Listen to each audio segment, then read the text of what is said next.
È andato oggi a fare visita ai negozianti e ai cittadini del quartiere Arcella il candidato sindaco di sinistra Sergio Giordani.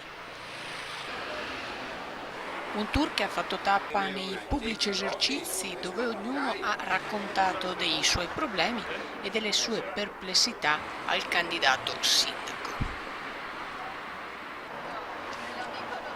L'arcella, per la sua vastità e popolosità, è sicuramente una zona da tenere in forte considerazione ed è anche il banco di prova più complicato per tutti i candidati che lì stanno creando punti di incontro per i cittadini.